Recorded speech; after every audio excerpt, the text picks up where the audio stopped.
Terus masyarakat masuk ke sana. Kan itu. Nah, ini sudah dianggap melanggar. Ini gimana? Begini loh, begini. Semua peraturan itu ada tata caranya untuk melaksanakannya.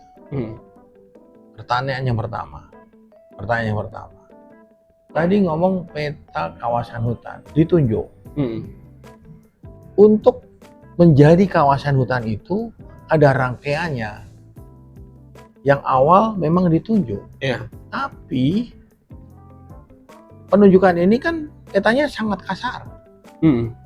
Coba 1:500.000. Ya, 1:500.000 itu kan 1 mili di peta, 500.000 mili di kenyataan di lapangan, di tanah. 500.000 mili 500 meter. 500 meter itu kan setengah kilo itu. Coba bayangin. Iya kan? Iya. Kalau persegi 1 mili kali 1 mili digambar, itu kan 500 kali 500 meter kali 500 meter. 25, nolnya 4. Nolnya 4 itu apa? Hektar. Jadi 25 hektar. Ya. Satu titik pensilmu itu 25 hektar. 25 hektar lah itu di lapangan. Di lapangan. Yang ini berpotensi realitas. hilang kalau ini enggak. Kalau petanya begitu kan nggak kelihatan. Ya. Bukan petanya, nggak kelihatan. Jadi apa bisa dipakai sebagai acuan untuk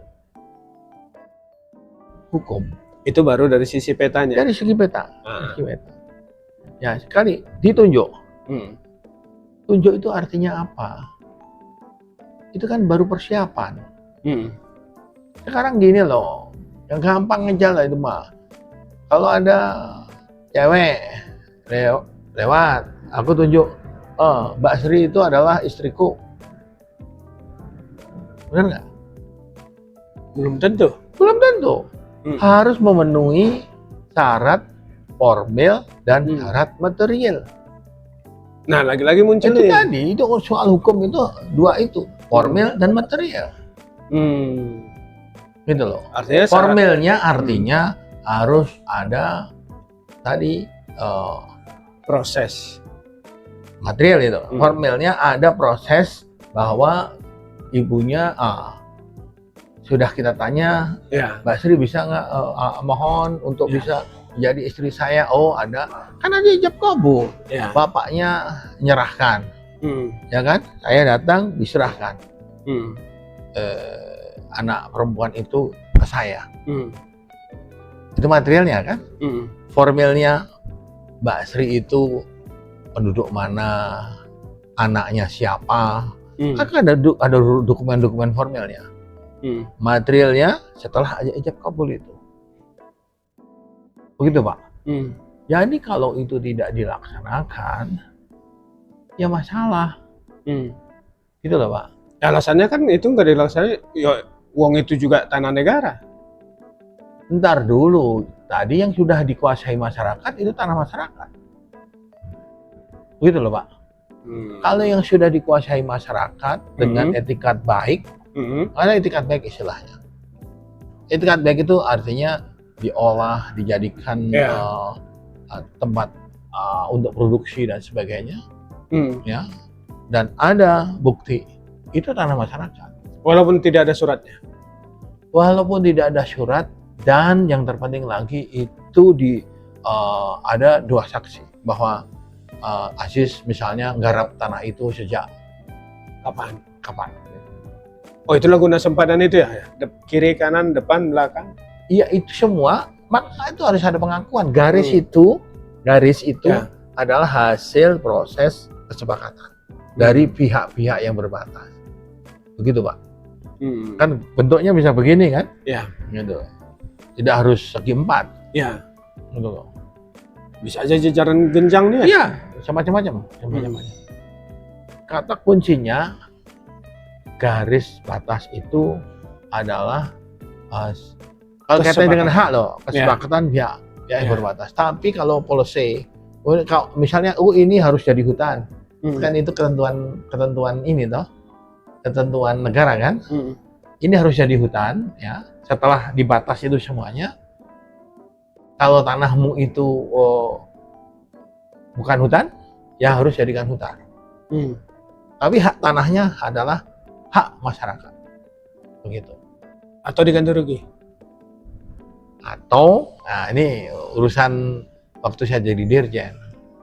Jelas itu tanah ini, orang ini bisa kita persilahkan keluar, tetapi ada ganti rugi. Ya. Itu maknanya ada penghargaan atas hak asasi manusia. Begitu, Bos. Karena tanah tadi juga menyangkut hak konstitusi ya? Yes, itu tanah menyangkut hak asasi manusia Ya. dan hak konstitusi, karena hak asasi manusia itu ada di konstitusi. Ya. Begitu loh. Berarti ketika ada orang mengatakan bahwa ditunjuk saja itu sudah sah karena itu tanah negara, itu Nggak salah, nggak kayak gitu. Undang-undangnya nggak salah aja. Undang-undangnya tidak begitu. Undang-undangnya itu ditunjuk tata batas, pemetaan, penetapan. Begitu, Pak. Itu kan hanya proses administratif saja. Itu bukan administrasi. Tata batasnya kan bukan administrasi. Itu kan di lapangan. Administrasi di lapangan. Menyangkut tadi persetujuan dengan pihak-pihak yang berwenang. Faktualnya ya? Ya, faktualnya. Ya. Misalnya ini saya masukkan ini besar ini, di dalamnya ada tanah saya atau tanahmu. Kamu harus teriak dong. Ini aku punya tanah. Ada, coba baca di penjelasan pasal 15 Undang-Undang 41 1999. Itu ada pengumuman. Harus ada pengumuman. Ya. Maksudnya apa? Nggak diam-diam ya? Nggak diam-diam. Maksudnya apa? Kalau ada masyarakat ada di situ, ya harus bilang. Jadi itu soal legalitas. Prosedur legalitas menurut undang-undang. Kalau itu tidak dilakukan, ya tiba-tiba peta datang, patok datang, ya datangnya malam-malam, orang nggak pada tahu, ya itu mah ya mohon maaf, sebaiknya tidak dilakukan oleh siapapun. Oke. Gitu loh. Nah, lalu gini, Prof, ada lagi case-nya nih. Kita lebih mengerucut. Nah, katakanlah di klaim TNTN hari ini, gitu ya. Ada 3 tipologi masyarakat yang masuk ke sana. Tipologi pertama itu adalah masyarakat yang sudah ada di situ sebelum areal itu ditunjuk menjadi TNTN. Tipologi kedua, mereka yang masuk ke sana setelah areal itu ditunjuk jadi TNTN tapi belum di tata batas. Tunjuk itu belum ada legal. Legalitas mulai terjadi setelah ada penetapan melalui satu proses yang tadi. Oke, nah Mas, pertanyaan saya begini, banyak yang berpendapat bahwa itu kan perizinan, berarti itu sudah tanah negara. Nah, Anda masuk ke situ, berarti Anda melanggar. Ini maksudnya gimana? Itu semuanya harus diverifikasi dengan baik dan harus check and recheck dengan baik.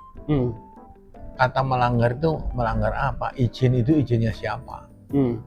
Kan begitu loh. Jadi semuanya harus diverifikasi dengan baik.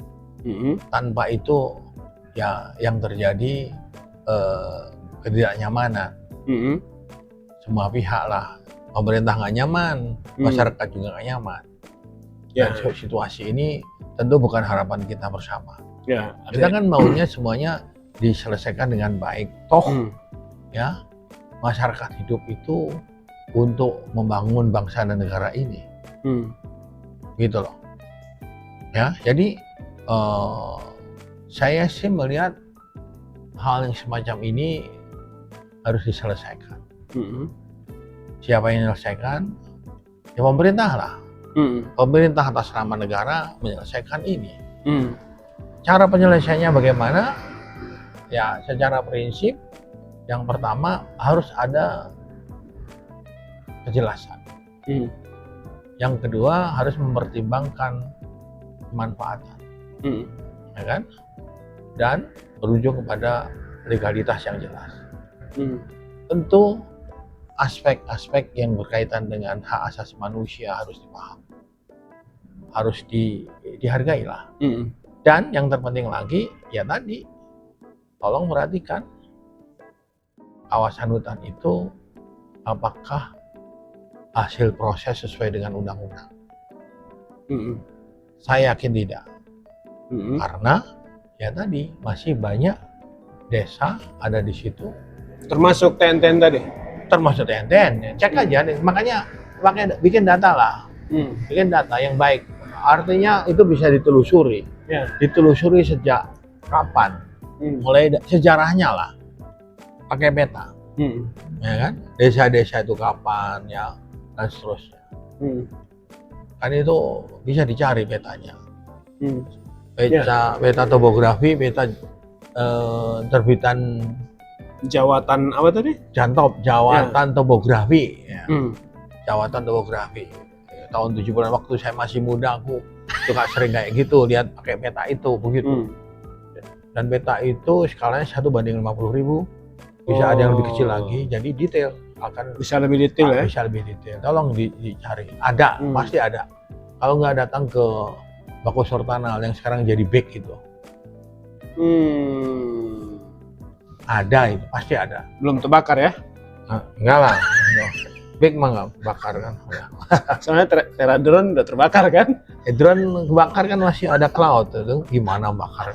Ya kan data nggak akan hilang, Ya. balik sekarang gitu. Oke. Ya, jadi pemahaman itu penting aja. Ya, dan saya berharap semuanya diselesaikan dengan baik ya. Hmm. Dan saya yakin kalau pemerintah bersama-sama masyarakat Hmm. semuanya jujur, itu diselesaikan dengan baik, insya Allah Hmm. negeri ini makmur lah. Nah, hal semacam itu akan mudah diselesaikan. Karena ada gini juga. Hmm. Sekarang gini loh, ya, penetapan Taman Nasional, Hmm. ya, semacam itu menimbulkan kehebohan. Tolonglah, jangan sampai begitu. Hmm. Karena apa? Karena ya tadi masyarakat itu hidup, dan hidup itu bukan main-main loh, Hmm. ya, hidup serius itu, Hmm. ya. Dan kalau saya pikir itu memang harus ada affirmative policy, ada kebijakan yang sifatnya afirmasi, Hmm. ya, melandingkan urusan itu untuk kebaikan bersama, kebaikan NKRI ini. Gitu. Bukan berarti Taman Nasional harga mati. Saya sih melihat tidak begitu. Karena Hmm. apa? Karena ada ilmunya itu.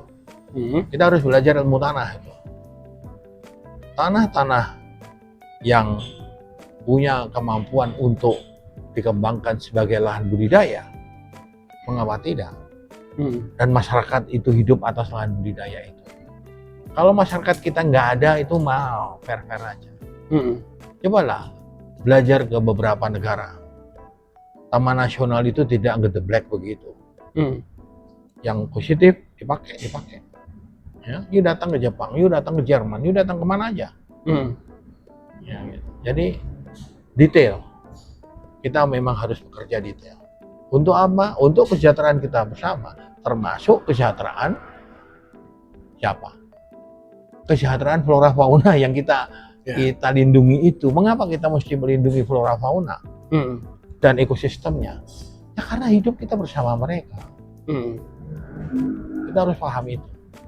Gak bisa manusia hidup sendiri, Pak. Dan sesungguhnya bisa hidup berdampingan ya. Bisa berdampingan. Asal dengan jangan saling ngotot. Ya. Itu ada fakta. Fakta. Nenek moyang kita ini adalah orang-orang hebat. Faktanya ada hutan tutupan, hutan larangan. Mereka mendefinisikan sendiri. Tidak harus didefinisikan secara formal oleh negara, tapi masyarakat mendefinisikan sendiri. Itu hutan memang defined as a conservation area oleh masyarakat. Malah datang ke Baduy.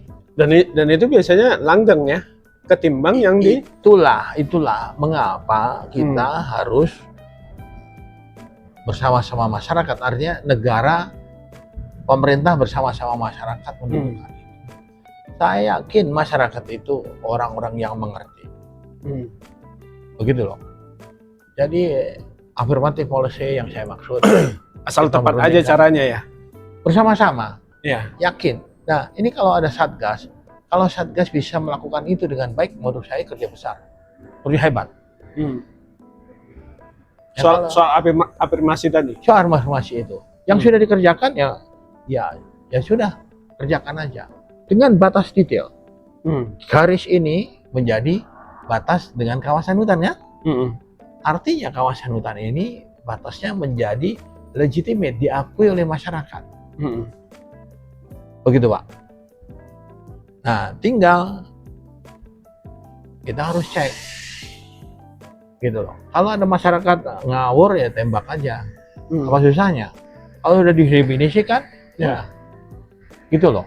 Dan biasanya kalau sudah dibuat kesepakatan bersama itu langgeng ya. Langgeng. Tidak. Ya, itu Pak. Marilah kita belajar dengan nenek moyang kita. Mereka itu sangat hebat. Kalau sudah ada kesepakatan, dia tahu. Suku manapun itu. Suku manapun. Ini contoh. Saya kan masa muda saya bekerja di pemetaan. Nah, kalau pemetaan itu kan sejak zaman Belanda ada titik-titik yang koordinatnya ditentukan, kemudian dibikin patok, pal. Namanya titik triangulasi. Itu Pak nggak dirusak oleh masyarakat. Masyarakat tahu. Tahu nggak di sini ada patok? Ada Pak. Tunjukin. Kok tahu? Iya Pak, ini oleh nenek moyang dia, nggak boleh dirusak dan sebagainya. Semacam itu. Jadi kalau sudah didefinisikan, sudah masyarakat menghargai itu. Dan kita harus menghormati itu. Berarti melibatkan masyarakat dalam segala aspek yang dilakukan oleh pemerintah akan membuat ini jauh lebih awet. Lebih legitimate. Kalau legitimate pasti awet aku. Ya. Lebih legitimate, awet dan itu sebenarnya hukum yang sesungguhnya.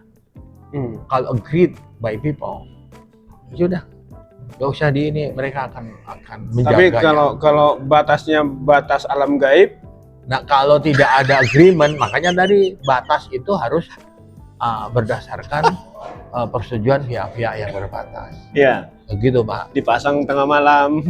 Janganlah. Makanya jangan gitu lah. Ya kita sama-sama bekerja sama-sama. Kita sesama warga bangsa. Tahu, masyarakat tahu soal itu. Gitu. Sekali lagi saya ingin tanya, Prof. Artinya walaupun itu di Taman Nasional, bukan menjadi sebuah harga mati.